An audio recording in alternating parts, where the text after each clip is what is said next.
Divorce was not made for us to just use as a get out of jail free card.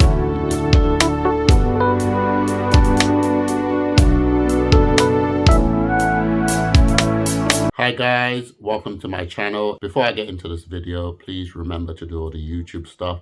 I'm trying to grow my channel. I want to reach the 1,000 sub. Leave a like, comment, sub, and of course, share the video. Today's video. I wish I would have known before I got my second divorce, or not known, but like believed, is that you can heal inside of a relationship. Okay. I think so many times we're stuck on this. I have to go find myself. I have to get divorced so I can heal. This is new. Be alone, whatever it may be. And it's just like simply not true. Not saying that it's wrong. I obviously took the route of I'm gonna leave so I can heal. Oh, she left. Okay. However, like, what if I had believed that like I could heal? I could have healed inside Right. relationship. That I didn't have to go and be single and be alone. Exactly. I don't know. And so if you're a woman who is within a relationship, you don't really want to get divorced, but you think the only way to heal is to get divorced, I just want to encourage you that it's not the only way. You can absolutely heal and grow. Of course. And have the life that you want inside that marriage too. If that's what you guys both want. You know? Or you can leave and heal on your own and have come on. by yourself. I support both. Do you, babes? All right, so guys, this is a breath of fresh air. One of the things that I've been trying to do in recent videos is find positive videos. For the life of me, guys, I'm not going to lie to you. I can't find men on the internet. Well, I can't find a lot of men, let's put it that way, who are on the internet talking about just kind of giving advice around.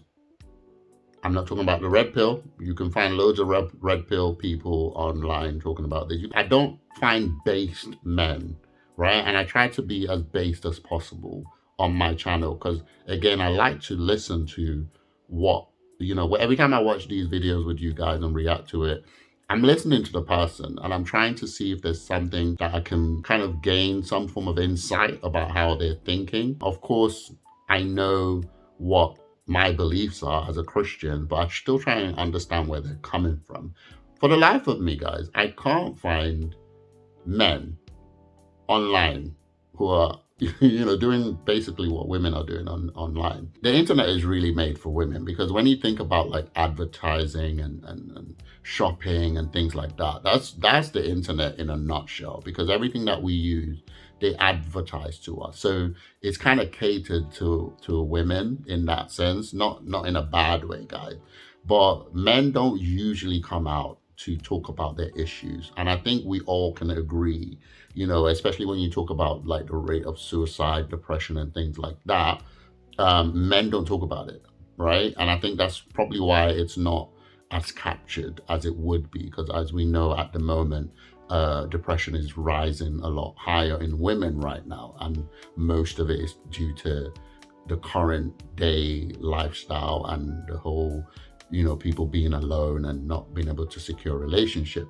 But in general, men don't report this. So, and we know there's a lot of men who are lonely. There's a lot of men who they're not the high valued, like they say on the internet. They're just the average Joe. A woman probably would never give them a look, to talk less of a relationship. And it's always refreshing to hear people talk about like a more based opinion on their relationship. Divorce was not made for us to just use as a get out of jail free card. And unfortunately, in this day and age, divorce is now that, right?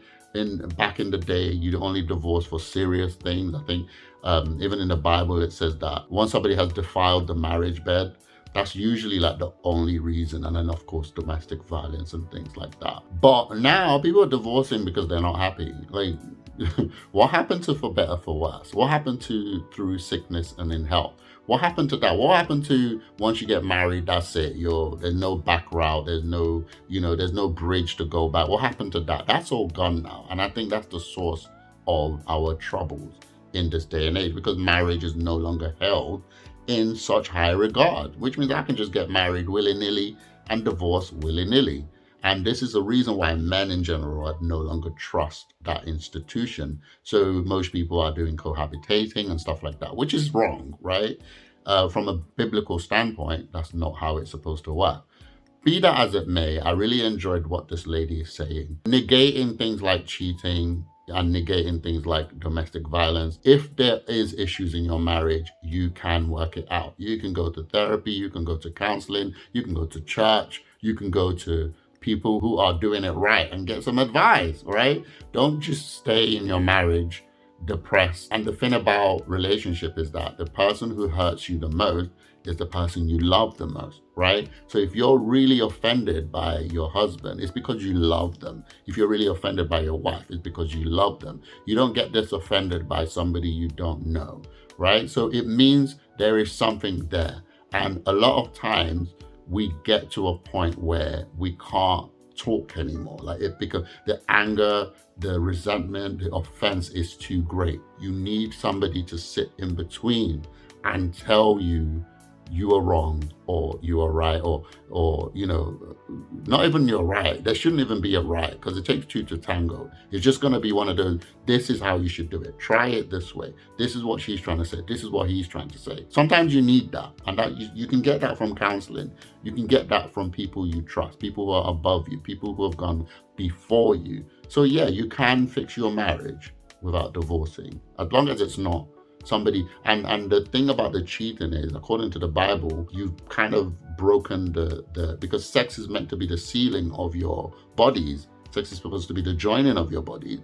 So when you do it with someone else, you kind of broke that vow, right? So unless somebody does that, and even then the Bible says if you can forgive, forgive, but it still gives you that get out of jail free card. But if you can fix it, fix it. But that's the only time that the Bible gives that permission. Every other thing, fix it, name it. The people have gone through crazy stuff in the past and they still stayed and they still fixed their marriage. Don't let people use the rare ones, right?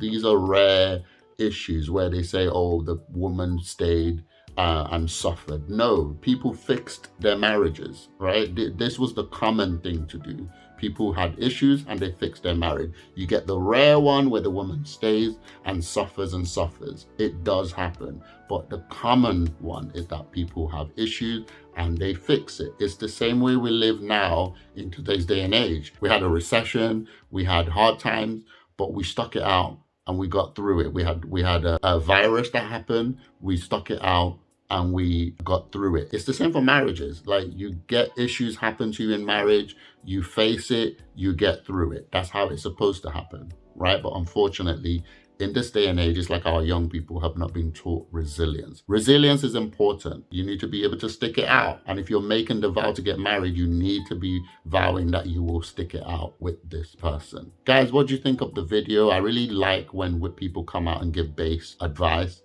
You know, it's not everyday red pill content and it's not everyday feminism content. Sometimes we want to hear people who are in it, or maybe they've done it wrong, but they've regretted it and they've dealt with themselves and they're able to come out and tell people, don't do what I did because what I did was wrong. I love people like that. You know, yeah, we can all make mistakes, but don't double down on your mistakes and come and be partying and saying, yeah, I divorced him and I'm happy, when you're not, right? I hate those type of people. We know you're not happy. We can see you're not happy. It's interesting because some of these videos that I watch on TikTok are like that. So you watch a couple videos, maybe you watch it from oldest to newest. The oldest one is saying, yeah, I'm happy, I've divorced him. You go 5-10 videos up, the person's crying saying, actually, I'm not happy.